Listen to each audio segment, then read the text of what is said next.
तो पिछले 2-3 सालों में यूथ जो है वो ज्यादा ध्यान दे रहे हैं ऑन प्रैक्टिकल इश्यूज, जैसे कि जॉब्स, ड्रग्स मेनेस और एडमिनिस्ट्रेटिव फॉल्ट लाइंस। इन चीजों पे यूथ का ध्यान जा रहा है। और ध्यान जा रहा है इसका मतलब कि दे आर अवेयर कहाँ पे फॉल्ट लाइंस हैं, और eventually they will be aware कि इनको ठीक कैसे करना है। They are working on solutions, they are voicing. आज भी प्रोटेस्ट होती हैं, आज भी आवाजें उठती हैं, मगर किस लिए? नॉट फॉर आजादी एंड ऑल दैट नॉनसेंस। आज का यूथ समझता है, पढ़ा लिखा यूथ है, और कश्मीर के बाहर भी हम में से बहुत सारे हैं जो कश्मीर के बाहर पढ़ के आए हैं। सो वी आर अवेयर कि we are part of a free country. So एक फ्री कंट्री से आजादी मांगने में कोई सेंस ही नहीं है। तो आज का जो यूथ है वो करता है काम, वो प्रोटेस्ट करता है, वो आवाज उठाता है अपने हक के लिए, अपने राइट्स के लिए, नौकरियों के लिए, हेल्थ एंड सैनिटेशन के लिए, अच्छी सड़कों के लिए, तो इन सब चीजों के लिए, महंगाई के खिलाफ, इन सब चीजों के लिए वो आवाज उठाता है। So I see a very bright future for Kashmir because the youth of Kashmir is finally aware. और जो बाकी लोग हैं, जो उनके एल्डर्स हैं, वो क्या कहते हैं? जो बड़े हैं उनका ये कहना है कि वो हिंदुस्तान के साथ ही रहेंगे या इंडिपेंडेंट होना चाहता है कश्मीर, ऐसा लगता है आपको? देखिए, अगर आप सच सुनना चाहती हैं तो I will tell you an honest opinion. और शायद जो हमारे जो व्यूअर्स हैं, आपके भी जो व्यूअर्स हैं और मेरे भी जो व्यूअर्स हैं, वो ज्यादातर they have a secular and democratic mindset, whether they are Hindus or Muslim, it doesn't matter.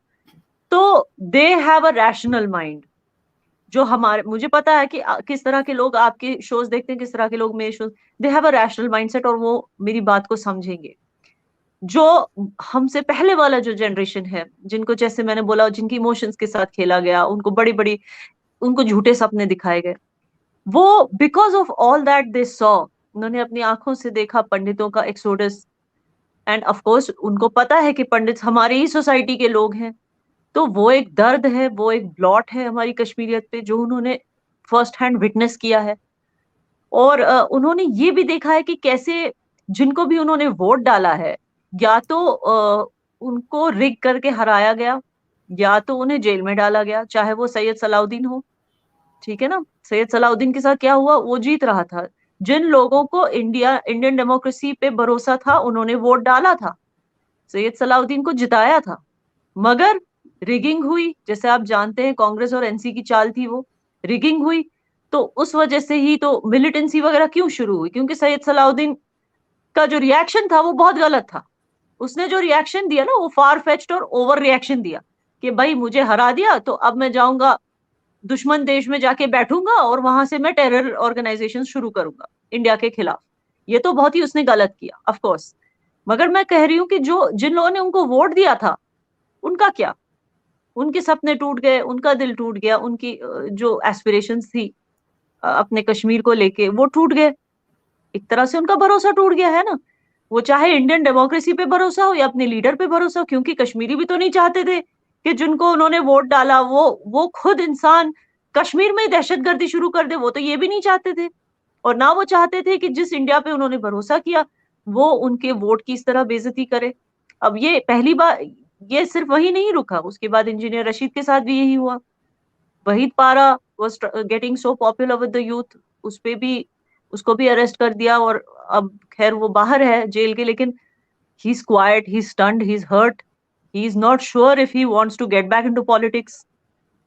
तो अब हम भी ज्यादा कुछ कह नहीं सकते, क्योंकि हमें तो यही बताया जाता है कि these people were all involve in terror funding. तो as good citizen of India we don't want to, हम उनको एडवोकेट नहीं करना चाह, हम नहीं करना कहना चाहते कि वो सही है या गलत है या कुछ। लेकिन मैं कह रही हूँ कि जिन्होंने वोट डाला था, वो इस वक्त चुप है। वो वो बस चाहते हैं कि जो जो उन्होंने देखा, वो हमारा जनरेशन, उनके बच्चे यानी कि हमारा जनरेशन, हम वो सब विटनेस नहीं करें। उनका बस यही है कि जो भी दहशतगर्दी बोलिए आप, या जो भी उनके साथ जो धोखे हुए हैं, वो उनके बच्चों के साथ नहीं हो। और at the moment they are just quiet and they are just hoping and praying for this. लेकिन आपको ये नहीं अभी पता कि वो क्या चाहते हैं? वो इंडिपेंडेंट कश्मीर चाहते हैं या वो ये चाहते हैं कि भारत के साथ मिले रहें? जैसे मैंने कहा आपको, वो इन चीजों में नहीं, इन मसलों में सोचते ही नहीं है। वो चाहते हैं कि गवर्नेंस उनकी अच्छी हो, सड़कें, नौकरियां, हेल्थ एंड सैनिटेशन, एजुकेशन, ये सारा कुछ डेवलप हो कश्मीर, आज की तारीख में एक ही आवाज आपको सुनाई देगी, वो चाहे किसी भी जनरेशन की हो, पिछली जनरेशन की या आज की generation, and that is only develop.